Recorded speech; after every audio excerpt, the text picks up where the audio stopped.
bagong banat ni Pangulong Duterte kay Pacquiao. Although, hindi naman niya pinangalanan, pero napaka-obvious naman, di ba? Napaka-obvious naman kung sino yung kanyang tinutukoy. Pinapaliwanag niya na bilang siya ay matagal na mayor na at may mga alam siya patungkol sa mga pabahay. Kasi kung maalala ninyo, sinabi ni Pacquiao na pag siya nanalo, siguradong, ewan ko, yan daw ang gagawin niya. Yan ang parang battle cry niya. Na kesyo, wala na daw magiging squatter o sabihin titira na sa mga kundo-kundo. Parang ganun kadali di ba? Parang ganun kadali. Yun ang sinasabi ni Pangulong Duterte. Parang ganun na lang kadali na mamigay ng bahay-bahay as para sa mga Pilipino. Ito ang mahirap di ba? Alam mo, pag ang politiko talaga walang alam, pasensya na ho Pero pag ang politiko talaga walang alam, basta lang makahirit Alam mo yun? Kasi simple lang naman Kung ikaw seryoso ka sa mga ganyan mong klaseng bitaw, sabihin mga litanya mong ganyan, at least man lang sabihin mo, alam nyo ho ba na merong ganitong bilang ng mga Pilipinong walang bahay, mga ganyan, di ba? Alam nyo ba sa Maynila ganito ang mga Pilipinong walang tirahan, At sa bawat tirahan na ating papagawa ay maaaring ganito ang presyo. So, kailangan mo nang sabihin kagad para malaman mo kung magkano at ang bawat kondo ay ganito nagkakahalaga. At dahil merong ganito kadaming homeless sabihin natin mga wala talagang bahay, ito ang kailangan nating gastusin at sa tingin ko, mapapamagitan ng ganito, magagawan ko ng paraan yan. Sana kung ganun na lang Okay sana yung ganun.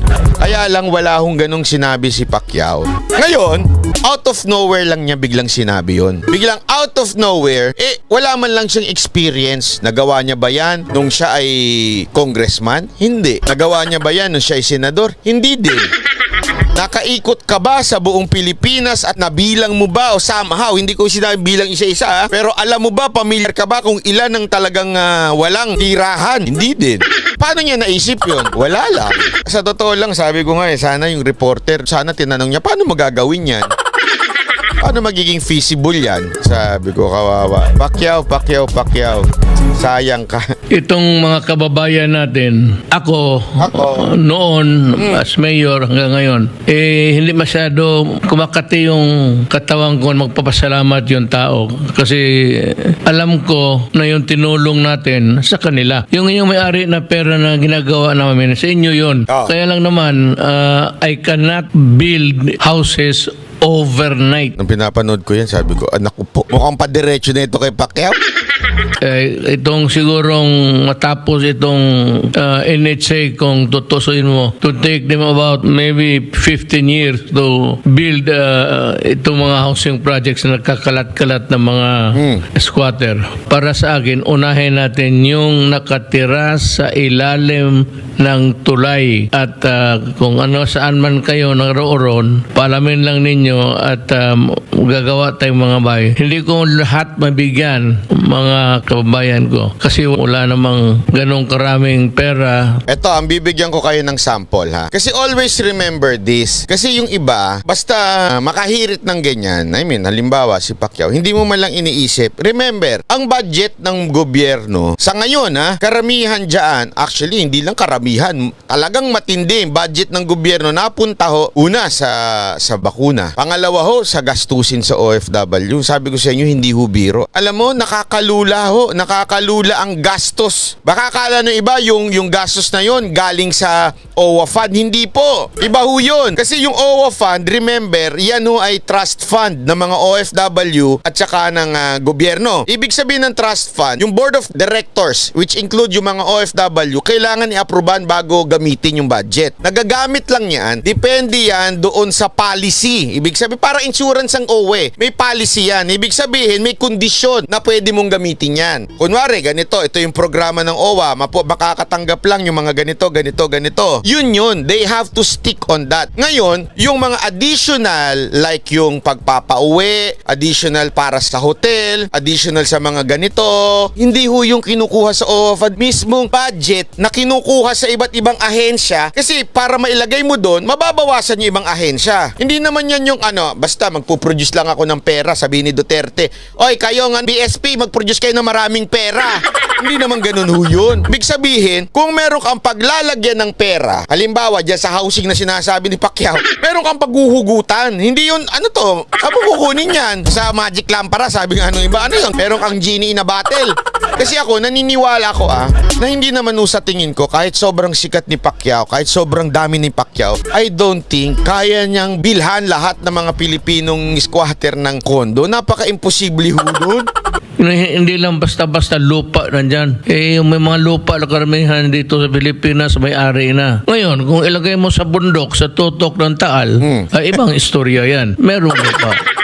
Pero sabihin mo ka isang salita na bigyan mo lahat at matapos mo ganitong panahon, you must be crazy. Or you are lying to your teeth because realistically, hindi mo talaga kayang magawa yan. Talaga naman napaka-imposible naman po ata nun na lahat po tayo magkakaroon na kagad tayo ng pabahay. Ano yun, lahat ng budget ng buong Pilipinas doon na lang ibinigay pag siya naging Pangulo. Dito mo maintindihan na sobrang nagkamali ho si Pacquiao dito. Sabi nga hindi pa sikat, ang aga mo nang nabulok sa politika. Ito kasi yung problema kay Pacquiao. Ito, totoo sa tingin ko Feeling ko, siguro, hindi nga ako sure siguro dahil sa feeling niya, sobrang dunong niya na, sobrang galing na niya, at bilang sikat na siyang boksingero, feeling niya siguro, baka kaya na niyang manalong presidente. Feeling ko kasi ganun ang pumasok sa utak niya sikat ako magaling ako sikat ako, talagang namimigay ako ng limpak na salapik. Baka pwede na akong presidente. Nakakalimutan niya na hindi lang basta ganun ang labanan pagdating sa politika. Ang problema, yung mga mismong taong tumulong sa'yo, sinuportahan ka, as a matter of fact, pinromote ka pa. Noon dati, di ba, kung maaalala nyo, si Pangulong Duterte, sinabi niya pa na si Pacquiao pwedeng presidente kahit medyo nalaglag ako sa upuan ko dun. Pero ibig sabihin, ganun siya kamahal ni tatay. Di ba? Ganun siya kamahal ni Tatay Digong, and yet, meron kang lakas ng loob na kontrahin ng isang napaka-veterano pagdating sa politika. Bagong salta ka lang bilang senador, tapos magagaling-galingan ka na kaagad, na kesyo, ako, pag naging presidente ako, wala nang squatter, wala nang mahirap. Hindi pala. Wala nang lahat may pabahay. Medyo okay ka lang. Ano pa? Sabihin mo, alam mo kasi ngayong panahon na ito, puro kurap.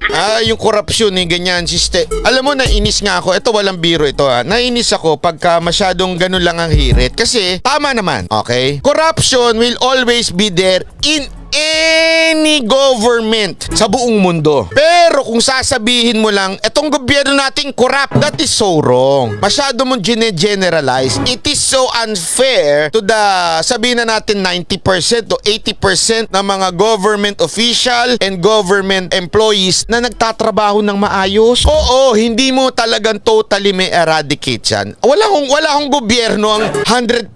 Kasi hindi mo naman matututukan yung kailalim-laliman mo I am challenging him. Ituro mong opisina na corrupt. Do it, because if not, I will just tell the people, do not vote for Pacquiao because he is a liar. Ano ang inyong impormasyon? Anong alam nyo? Saan pa rin talamak ang korupsyon sa bansang ito? Alam mo, grabe, systematic talaga ang corruption dito sa ating bansa.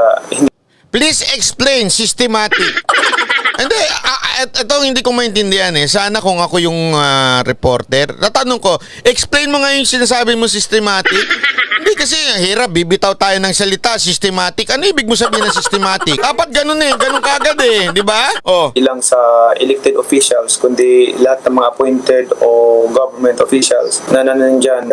Kung kilala naman daw pala ni Pacquiao ang mga korap sa gobyerno, maglabas daw ng listahan ng senador. Dahil kung hindi, Pag hindi mo nagawa yan, araw-arawin kita, I will expose you Nakaw? as a liar. Kakalabanin kita panahon ng eleksyon. Pag hindi, I will just be another son of a Ay, grabe! politics.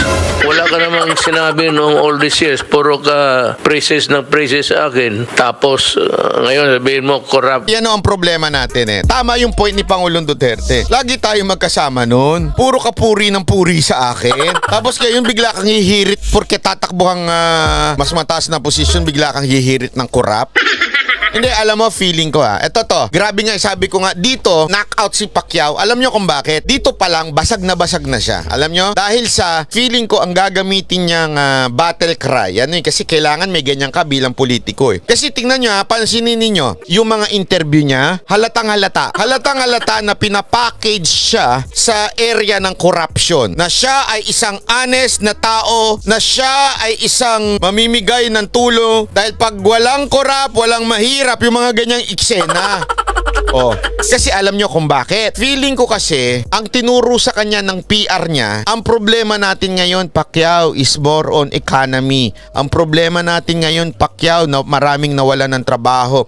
Ang problema natin ngayon, Pacquiao, ay kulang tayo sa pera, kulang ang mga Pilipino sa kanilang pagkain, sa kanilang pambayad, kaya ang problema kahirapan. So, ang magandang bitbitin mong slogan mo, tatanggalin mo yung korupsyon para ang mga Pilipino ay merong pera. Yan yung kiliti na ginagamit ni Pacquiao ngayon. Ang problema, nagkamali siya ng gamit. Ang gamit niya kagad ay korap ang gobyerno. Tingnan nyo yung kondo niyang bitaw, laging kondo, yun din ay nakalinya dun sa word na may mga korupsyon kaya naghihirap ang Pilipino.